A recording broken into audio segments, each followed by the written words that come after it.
I do have to feel like a move is coming. Something's gonna happen. Like, I can just feel it. I don't know what it's going to be, but something I don't know if it's gonna be huge. I don't know if it's gonna be a head scratcher, but I'm just waiting. I don't wanna say they're being boring. I don't believe that. I believe they are being the race and strategic, and that takes some time, and we'll see. We'll see what that looks like, but like I said at the beginning, I am very excited for this team just because it's a new day.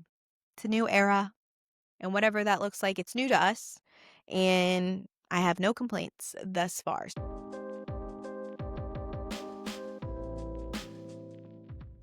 So I shared a bit of Ray's lore on Twitter today that I didn't even realize I had, but I saw a picture of a Longo pie. And if you don't know what a Longo pie is, it is a pizza he used to serve at his restaurant Ducky's with pepperoni, jalapenos, and pineapple. And because of Evan Longoria, I put to this day pineapple on my pizza. And to be honest with you, I feel like I'm on the right side of history. So argue with the wall.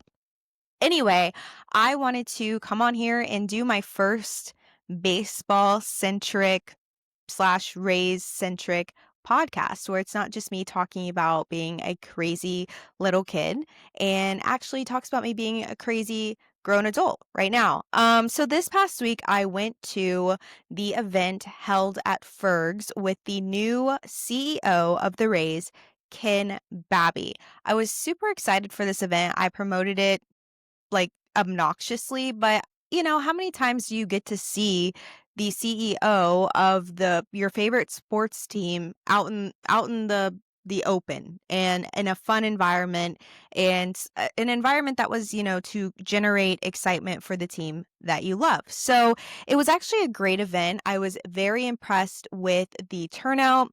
Few hundred people, a lot of excitement. He addressed the crowd, and his my biggest takeaway is that he is super excited to give the fans an experience that they probably haven't had before. And I have to agree. I don't want to take a knock at Stu, but there is some truth to, really doing anything above the bare minimum is going to be something that we haven't experienced before. They've lowered the ticket prices, they've brought back the $10 tickets, they've enhanced some of the seats. And to me, what shows me that they really want to build our trust and gain our trust is because, the Trop needed to be repaired, obviously. That was the responsibility of the city. And they had the insurance money, the money they paid out of pocket to make sure the roof was put back on and Tropicana was in a position where it could play and host baseball games again. That was all that was quote unquote needed. But this ownership group has already come in and started to do some enhancements. I don't think they're groundbreaking enhancements, no pun intended, but they go to show that they care. They want fans to come back to Tropicana Field. They've said it themselves. It's going to be different than the last time you remember it. I feel like that goes without saying, right? Like this huge hurricane ripped off the top of the roof, like it's going to be different. But they've come in and spent their own money on these enhancements, I think, for the sake of fan experience, for the sake of knowing that they're going to be at the Trop for a few more years. Now, I did hear this week that the mayor of St. Petersburg, Ken Welch, did say he is open to possibly extending the lease of the Trop. Who knows if that's going to happen, although it is a very ambitious plan for this ownership group to have a place ready to go, turnkey in 2029 for the season 2029. It's ambitious. It's going to be tough, and we haven't heard a lot about it. And Babby obviously didn't allude to too much other than being excited to be back at the Trop, back in St. Pete, where they have called home for so long. But he's still saying they're doing feasibility assessments everywhere. They're doing their research. They're looking here and there. I do think, as we've heard, they want the stadium to be in Tampa slash Hillsborough if possible. But I also just feel like the people in this group they wanna make this something, they've said it themselves, something that will continue to have any return on its investment.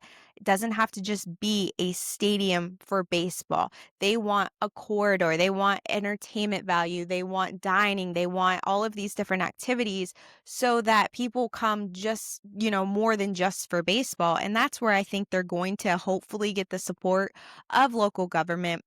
Although it's been very, very quiet, I don't necessarily think that's a bad thing. I think that we have been burned as a fan base time after time. Like, you don't need me to recap the last decade or so of stadium talks, and even the last 2 years of here to stay almost sounds like a threat because every time they've used that, something has come up. And so I know as a fan base, we feel afraid probably to trust, or I don't know how they're going to get it done, or wherever the case may be, which is fair. Like, I don't know. I don't think anyone knows because we're not in these meetings, obviously. I can pitch that I think it should be in Tampa, and you can pitch you think it should be in St. Pete again. But at the end of the day, these are and the owner, Patrick Zalupski, he's made his money on real estate development. I have confidence that he is going to find a location that he believes is going to provide all of the things on their list that they think will, in turn, invest back into the team. And, I might sound overly optimistic, but I have no reason not to be, right? These guys have never done anything or said anything to me and left me hanging. They've never, I mean, this is not Stu anymore. And again, this is not a diss towards Stu. There's a plethora of things that happened and factored into his ultimate selling of the team. But until this group lets me down, I guess, I'm going to remain positive because why not? This is what I asked for, right? I asked for new ownership who wanted to put money into the team. And I don't just mean players and the baseball side of things, but, really invest in the community, invest in the fan base. And so far, just even talking about the, upgrades at the Trop, they're investing in this community and they're investing into the fans. And like I said, I'm going to remain positive. It's been very, very quiet on the stadium front. I don't think that's a bad thing. Like I said, we will find out when they want us to know. But the biggest thing I feel like I have notes here because if I didn't have notes, who knows what would happen if you just set me in front of a camera. So, my biggest takeaway from Ken Babby, he's obviously made his career on building fan experience out of value, right? Like, he wants families there. But, the bigger your family, the more expensive it is. And sometimes that's just not feasible. But bringing back the $10 tickets, having a 15% decrease in two-thirds of the ticket prices, these are all things that he knows well. He knows what to do. It might have been minor league teams, but if anything, that's the best place to experiment plenty of different fan initiatives and, have them come over and try them in Major League Baseball, which I I love his energy, right? Like, I just feel like he wants me to have fun. It doesn't have to be about, you know, baseball and like all of the fireworks and stuff like that. Obviously, that's a different kind of department, but he wants it to be a fun experience. He wants people to be excited to go, families, whoever it may be, exposing them to the game. That's kind of how you get people to it. I've always said there's not a ton of people who just love baseball at its core. A lot of people think it's boring. I disagree.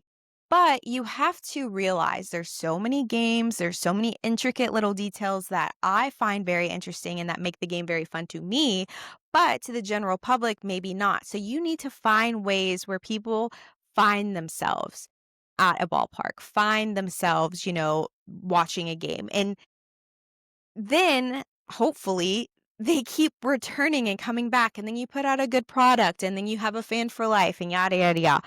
I feel like he knows that. He knows how that works. And I'm super excited. The main thing that he said was, or my biggest takeaway, like if I had to sum it all up, he wanted to make it clear that if you have been a Rays fan, if you are a Rays fan, if you're from this area, The best is still yet to come. Great. Great. I'm locked in. Like, until again, I have a reason not to believe that he's telling the truth. I'm locked and loaded. Like, the best is yet to come. And I am personally so excited for that. I feel like everyone should be. And I believe him. I believe him until I have a reason not to. But here's the thing. They've got they've got this stadium situation to figure out. They've got to just get back into the Trop, right? And get our grounding again. We've been nomads for a season, and it was an unprecedented season, and I hate using that word, but it was.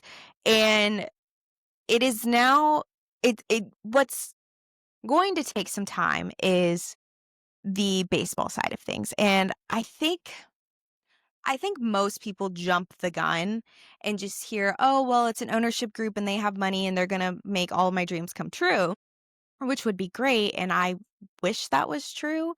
But they have the big stadium. The thing that our past owner could not figure out for years and years and years, no one could figure out, to be quite honest with you. They have that to tackle before I feel like it makes sense for them to adjust the payroll. So they've already said, and it's no surprise, we're still going to be working with an $80 million payroll roughly. Now, I don't think it's fair. I've heard some people say, well, we're going to suck for a little while they figure all of this other stuff out. I don't think that's fair to say. We have operated on a low payroll for a very long time. Eric Neander, this is not new to him. And we've built successful teams and we've had fun seasons on a smaller payroll. Do we have to wait that out a little bit? Yeah. But writing us off, I don't think makes much sense. But let's talk about some of the comments, speaking of Neander, that he's made at the GM meetings that have been going on in Las Vegas. He said what we all know. And I'm relieved to hear him say it, to be quite honest with you. The outfield is his main concern, his main focus. He's got 3 spots there, not just 1 or even 2. He's got 3 spots that he really needs to figure out. And he even said, those are 3 spots we've got to get right. Now, what I find interesting about the outfield section, sorry, like something is like a little speck or something is making my nose itch. What I find interesting about the outfield situation, there are so many people who can play in the outfield on the Rays roster. Josh Lowe, Johnny DeLuca, Richie Palacio, Jake Mangum, Chandler Simpson, Everson, Piera. They just traded for Ryan Vilade. I gotta look that up. I don't know. Gosh, I'm missing the other guy, Jake Fraley. There's plenty of people there. But the issue with that, and here's what I keep thinking about. You know, sometimes, for example, Shane McClanahan goes down right before the start of the season. You guys remember? I can see the video playing in my head, and it's like a shock to his system. It's like, oh, well, there's my ace. What am I going to do? You're going to do a backup plan. Ryan Pepio is going to fill that day 1 start role. He's going to be our opening day starter, and that is going to be his spot in the rotation because Shane went down and next man up, essentially. And that's considered a backup plan, right? Like your first plan is to have your ace, right? The outfield was that on repeat. The outfield was that like Groundhog Day because Richie Palacios goes down just at the start of the season, just before the season. That's why Cameron Meisner had to leave his truck in Durham and hop on a plane immediately to be here for opening day and to become the opening day hero. But how long did that last? Well, then Josh Lowe goes down on opening day with an oblique problem, which always scares me. And then not long after that, Johnny DeLuca goes down with his injuries. So it was a backup plan after backup plan after backup plan. Now, don't get me wrong, I loved seeing Jake Mangum and Chandler Simpson play their style of baseball. It's a lot of fun to watch, tearing up the base paths, slapping the ball across the field just to get on base, and then causing a scene once on base. A lot of fun. But the issue with that, in my opinion, is you can't have two players like that in your lineup and also simultaneously not have the third outfielder with some pop. Now, is Christopher Morel supposed to be that guy? Didn't even name him when I was listing my people. Yeah, of course. Of course, the goal with Christopher was that he was going to bring that home run hitting power bat pop. I would just say pop. But it hasn't been consistent, not for an entire season. And so you're rolling out two unconventional players, one that's struggling defensively, Chandler Simpson. When he went down, oh my God, it was like the fan base needed to go to counseling. It was just so upsetting. But the Rays were picking their poison all season with the dang outfield. Are we going to struggle defensively? Are we going to struggle on the base paths? Are we going to struggle offensively? Like, it was a balancing act, and it was never really steady. And now, like I said, they know they need to address it. But are you banking on health again? Or what is your backup plan? Because you saw your backup plan in Meisner, you saw your backup plan in Chandler and Jake Mangum. Can you roll that out again? And here's the thing. If you think about it, the infield, Jonathan Aranda has a breakout season. Yandy Diaz puts up another great season. Brandon Lau ties his home run record, I believe, with the team. And Junior Caminero is a freaking superstar. That was a pleasant surprise to have those four bats in the lineup.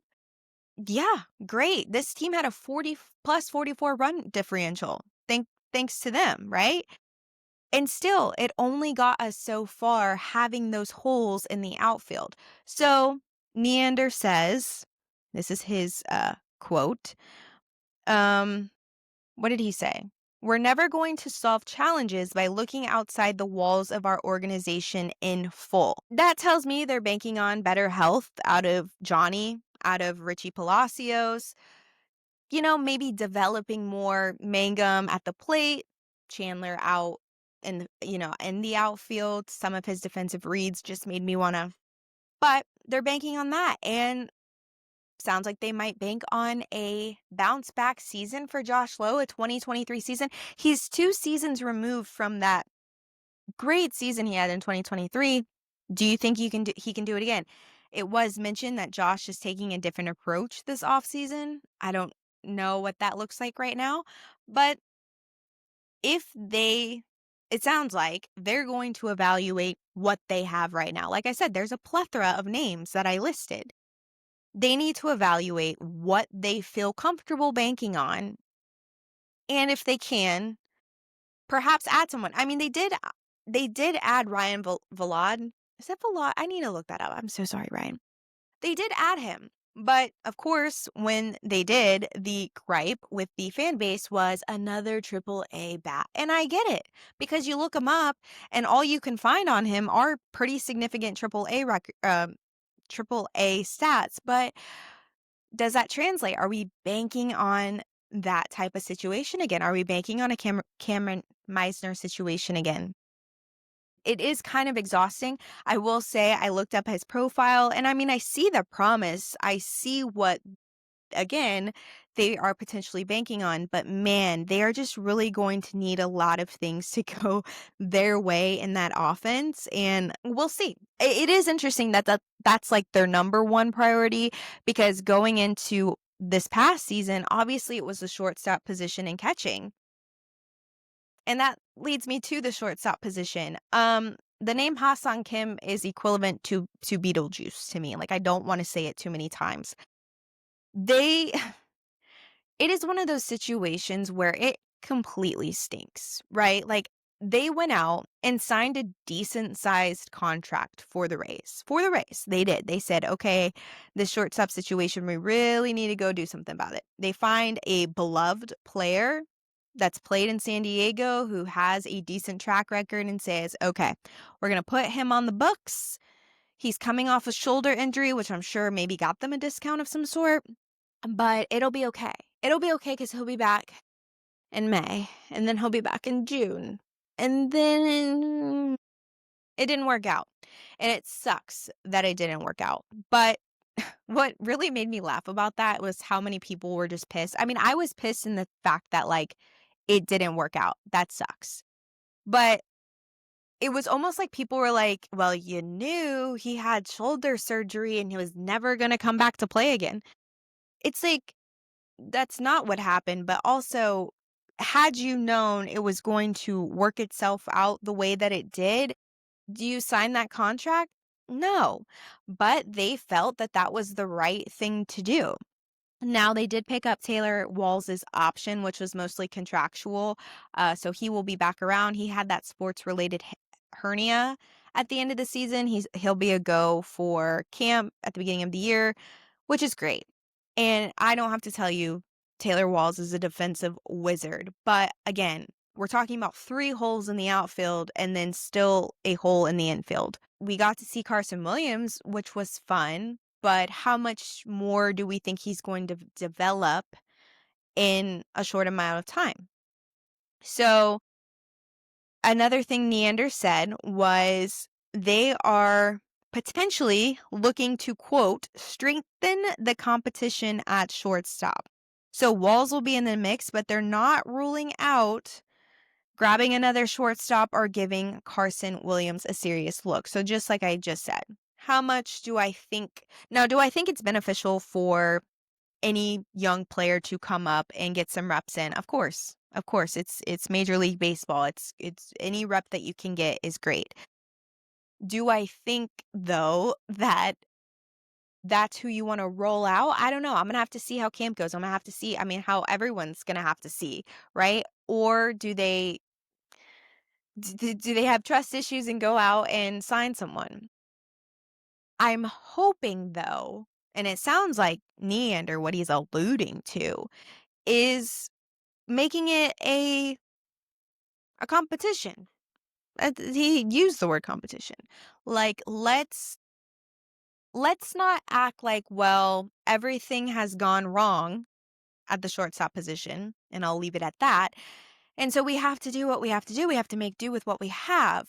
Let's not do that anymore. Let's say, okay, we've got some options at shortstop, and it's going to have to be who beats each other out, who earns the position. That's the only way we get past this hump, I feel like. A curse, whatever it may be. Now, speaking of curses, now I didn't even mean to have that great of a segue. That was pretty good, I'm not gonna lie. The catching curse of Buster Posey continues, right? And here's another thing. They went out and signed Danny Jansen, who, by the way, I don't feel like Danny was a Ray for very long, but because he wasn't. But I feel like he was with us forever. I loved Danny Jansen, and I wish him well wherever he goes, whatever he does. And he was loved in the clubhouse. And you know, what's really interesting to me, so we have Nick Fortes, we have Hunter Fiducia. Hunter Fiducia was blocked by Will Smith in LA. Could never be an everyday catcher because Will Smith's an everyday catcher. Meanwhile, we send Benny Boy over to Los Angeles for what? A month or two? I don't even know how long it was. Not very long. And LA falls in love with him. We'll never forget what you did for us, Ben. And I'm not hating. I loved Ben. But you would have acted like I don't, I don't know. I guess he did play a role, right? Like Will Smith did catch so many games and then Ben was there. But the funny thing is come the end of the playoffs, Ben didn't catch a game. I think Will Smith had like clocked, I don't know, some outrageous number of innings. So again, I look at it as Will Smith's blocking Ben Rortvet. We're sad that we lost Ben Rortvet, but we also got Hunter Fiducia, who we see promise in. And essentially, that's what Neander said. We like Nick Fortes. We like Hunter Fiducia. We like the ingredients that they have. And I just listed out all the other things that we need to do, like 3 spots in the outfield, figuring out the shortstop position. I feel as if they are basically telling us they're leaving the catching situation alone and get used to Fetty Wap and Nick Fortes, which, I mean, That's fine. That's fine. Okay? It's fine. Okay.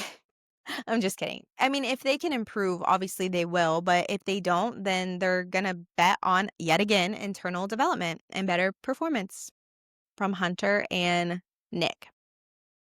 But I can't wait for the long-standing challenge to be behind us. And some other news. Sorry, I have my notes that I'm referencing because, like I said, if I don't, then I don't know. I'll tell you what I had for lunch. Okay, so some coaching and staff moves. I am super excited that Ozzie Timmons is back. Now, I want to say that push-ups are back, and that was like what I tweeted immediately was like push-ups are back. But no one else is doing push-ups, so I can't hold that against you. Oz, if you're not, if you want to sit the push-ups out, if you want to delegate someone else, I'm all for it. Don't feel pressured.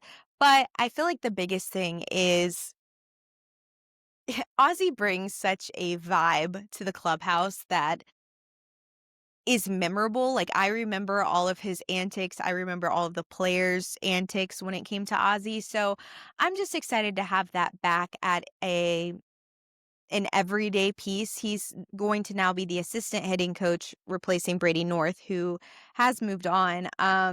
He's going to focus more on heavy cage work and occasionally some outfield slash base running when needed. Listen, I'm happy to have you back, Ozzy. It's going to be great.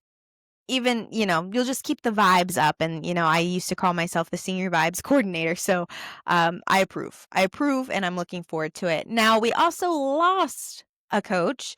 Michael Johns, which was our first base coach, is headed to the Nationals. He got a bench coach role, which is super exciting. He's been with the Rays forever, but an opportunity like this is one you have to take.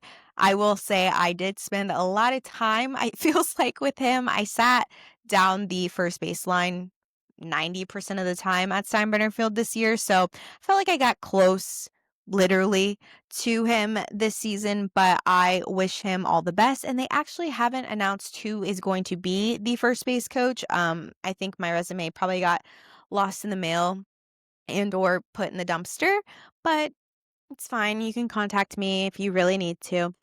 Okay, and let's talk about the player options. We talked about Taylor Walls. That one was easy. I feel like B-Lows was easy. $11 million coming off. What did he have? 31 home runs, the most out of all major league second basemen. A staple of this team, fan favorite. It was a no-brainer to me. Pete Fairbanks. This is tough. This is tough in the sense that I get it, but it still stinks. Now, I know everyone wants to, I don't know, scream, yell, cry, throw up because we let Pete go for free. We let him walk for nothing. And I think what helps me personally is giving context to any situation.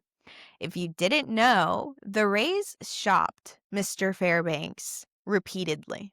The last 2 seasons, the last 2 deadlines, I'm sure they were shopping him in the offseason. I mean, his name was constantly being thrown around, him and Yandy, and I don't play about Yandy, but it was, always, it seemed like for the last couple of years, Pete's name being thrown around.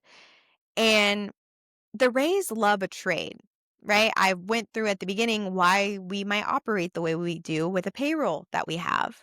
They love a trade.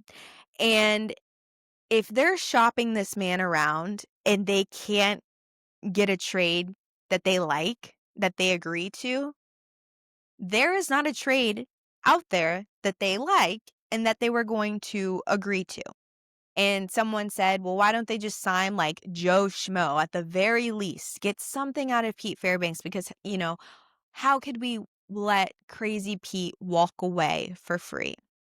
Well, I think a couple things. One, I do think his health and the cold weather situation concerns some fan bases, or not fan bases, some franchises.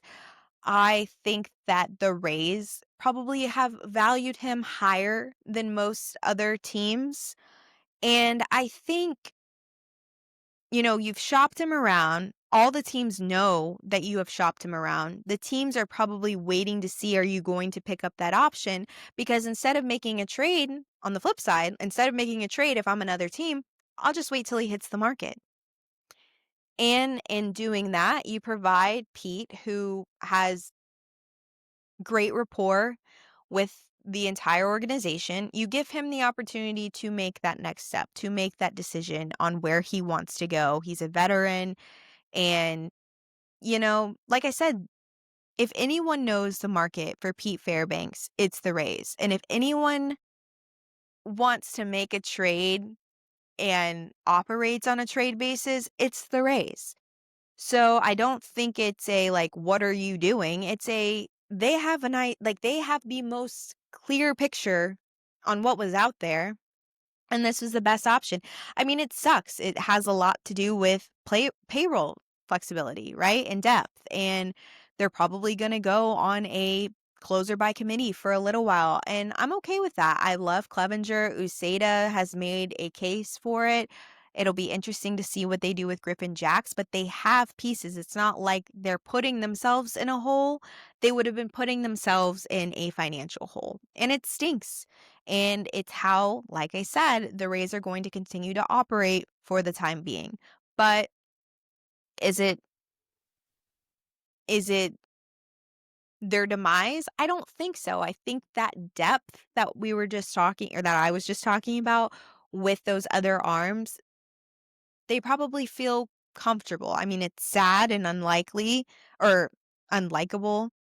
I don't know what I'm trying to say. Like, it's not fun, and I'm not happy that Pete is losing or leaving and that we're losing him, but it almost feels like a necessary evil, if I'm allowed to say that. So, best of luck to Pete. Here's what I want to say about Pete. It was fun to have Pete Fairbanks like in your corner. It was fun to see his stature come out of the bullpen and know that the crazy-eyed, crazy Pete was one of us. I love that. And my dad loved him the most. The video I posted on Twitter, if you haven't seen it, I joke and say it's probably the best thing I'll ever make, but it's definitely the best thing I'll ever make.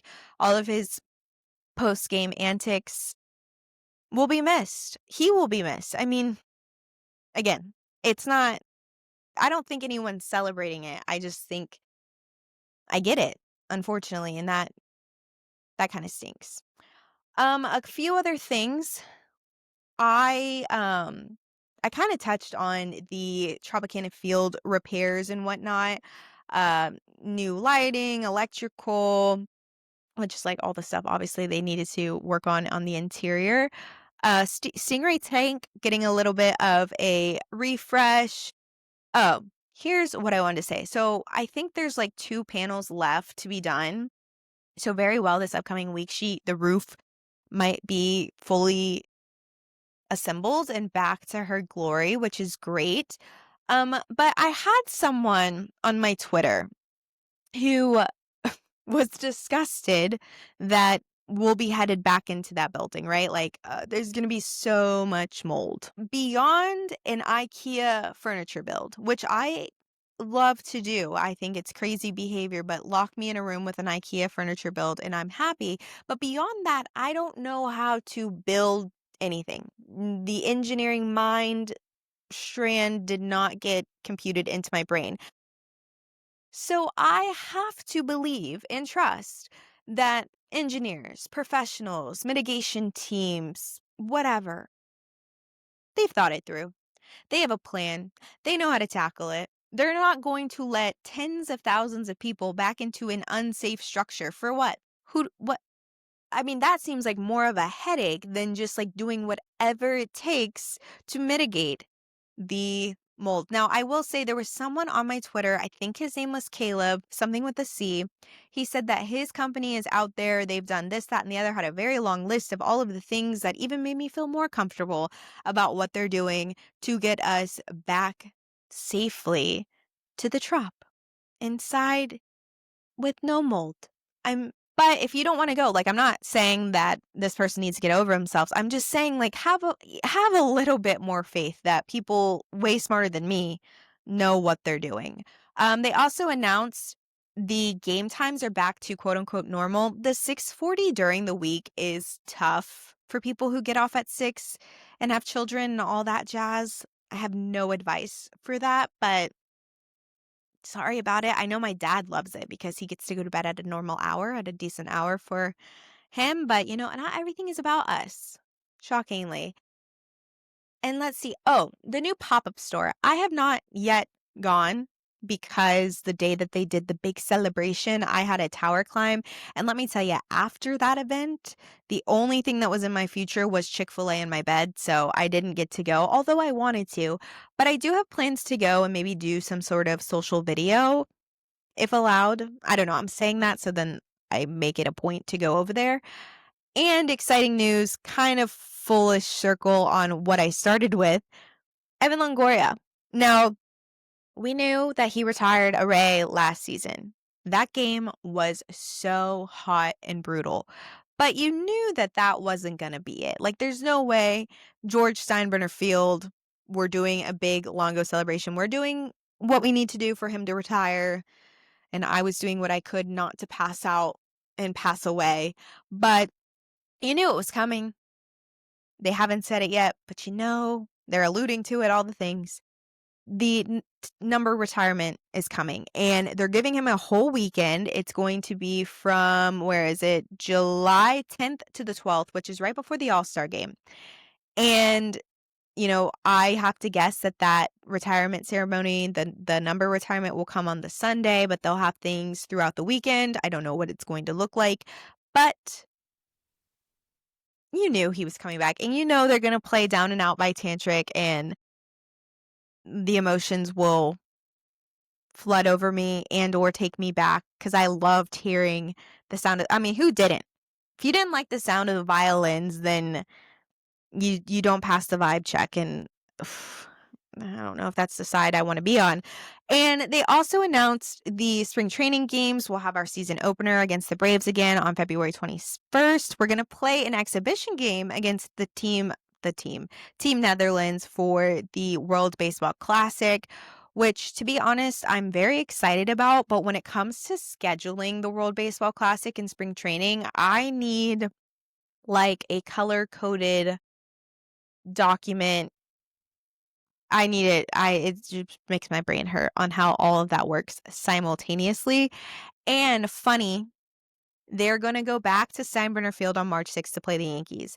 Now, I'm, like, half joking when I say this, but I don't think I'm ready to go back. Maybe I will be in March, and I will see the humor in it in March because that's 4 months away.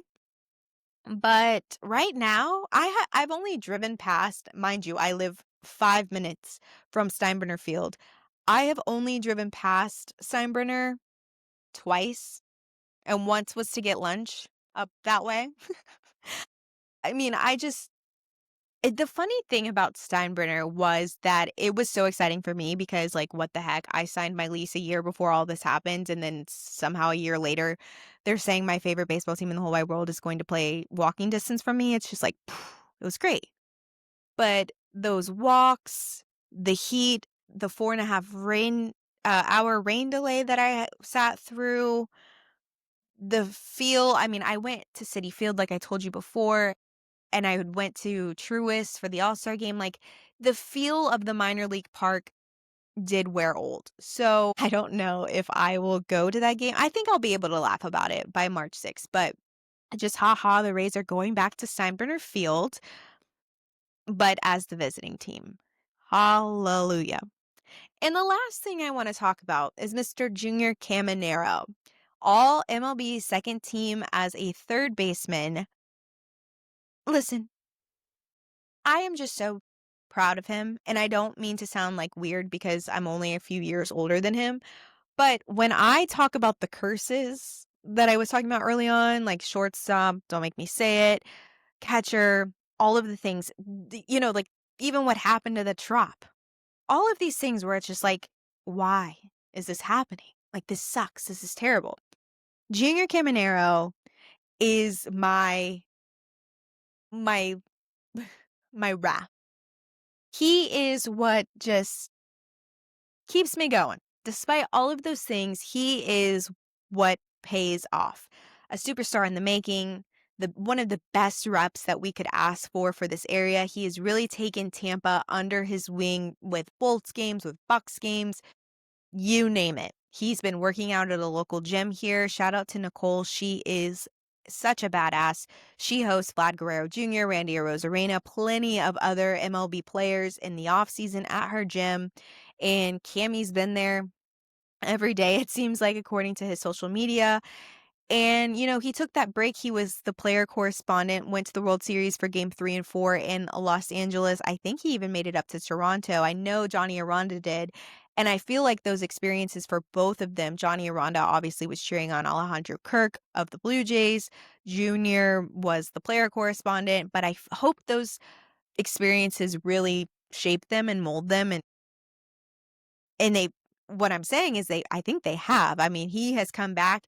He's putting in all kinds of work, be it at the gym or whatever it may be, and he's just always talking about getting better. And I think him getting the recognition of being on the MLB second team as a third baseman obviously is going to fuel him even more. I mean, 45 home runs this season. He almost ties my favorite Ray of all time and Carlos Pena's franchise record. He's in talks with all this rare company. Um and again, that's all very good and well. Being a home run derby finalist, starting at third base, although it was injury that got him there. But still being an all-star at 22, all of those things, 100 and plus RBIs, great, right? But I think with him, his character is probably my favorite thing about him. He wears his heart on his sleeve. He's had multiple instances where like his emotions get to him. He kind of beats himself up if he doesn't make a play at third. And there's this quote that I didn't know. I know Cash just talked about his drive and motivation to continue to get better, but there's this quote that I didn't know, but I guess he went to Kevin Cash and said, "What do I have to do so that you don't take me?" Sorry, Josie Siri. "What do I have to do so you don't take me out of those games?" And then did the work to stick at third base. Now, I will say I went to first full squad workout in February of this year, and I saw Junior. I have pictures that I was taking on my camera of Junior taking reps at third base. I kinda was like, "That's interesting." Like, I'm ready to see his offensive power, yada, yada, yada, first full season, but I was like, "Are we sure? Are we sure about third base?" And there was nothing like he was doing, taking reps at third that was, like, egregious or, like, maybe that's not a good idea, but the way he committed himself to getting better, I mean, was he perfect? No, but clearly, he's killing it at the plate, but also he knew that he needed to get better at third, and he was doing whatever it took to get better, and again, between what he's doing on the field and what he's doing off the field, to me, Junior Caminero, he's already the face of our franchise. I know a lot of people want to see a big extension, a big splash, and signing him and committing to him. Thankfully, he's under team control for a while, so I understand why it's like not coming immediately. But he is like the breath of fresh air amidst all of the chaos that has been the last season, that has been 2 seasons before. He is he is super cool in my opinion to have. Like, I am always like, "Well, we have Junior Caminero, like, he's ours." And that's super exciting to say. And one of the quotes that I do remember from this year is from Bilal saying, "For 22 years old, I kind of feel bad for the rest of the league. They've got a long time dealing with this kid." And it's true. And if he keeps up the work ethic and he keeps up the level-headedness and he's still grounded and humble and all of those things, he very well could be. I mean, he is. He's a rising star, and I was gonna make this joke on Twitter, but I haven't yet, but Vlad signed that huge contract with the Blue Jays, which obviously reaped benefits for them this season, and great for them, and the only person I was sad for during the World Series was Vlad. Like, I do love me some Vladdy. But after he signed that contract this last offseason, they go to the World Series. They didn't win, but I'm like, hey, they work out at the same gym. They do all these things. Like, just saying, if you want to get to the World Series, perhaps we sign Junior. And I'm sure, I mean, I've made a video about this on TikTok. Like, to be a new ownership group and have all of these things going on that I was talking about, and like, it's a lot to undertake. To have a Junior Caminero in your back pocket is super duper cool and like a blessing. I don't know. But anyway, so I think it's really funny I started this podcast in the off season, like it's November. But between the winter meetings and the owners meetings and the WBC, I feel like is right around the corner. I don't know. I feel like I can keep churning out stuff. I mean, the Trop has an update every single day. It feels like I don't know. So I don't know what the next check-in will look like and if I will even have this much stuff to go over again, but yeah, we'll keep an eye out on all things Rays, all things baseball, and I do have to feel like a move is coming. Something's going to happen. Like I can just feel it. I don't know what it's going to be, but something I don't know if it's going to be huge. I don't know if it's going to be a head scratcher, but I'm just waiting. I don't want to say they're being boring. I don't believe that. I believe they are being the race and strategic, and that takes some time. And we'll see. We'll see what that looks like. But like I said at the beginning, I am very excited for this team just because it's a new day, it's a new era. And whatever that looks like, it's new to us. And I have no complaints thus far. So hopefully you have no complaints about my podcast thus far. But anyway, thanks for hanging with me and raise up. We'll see what the next week brings.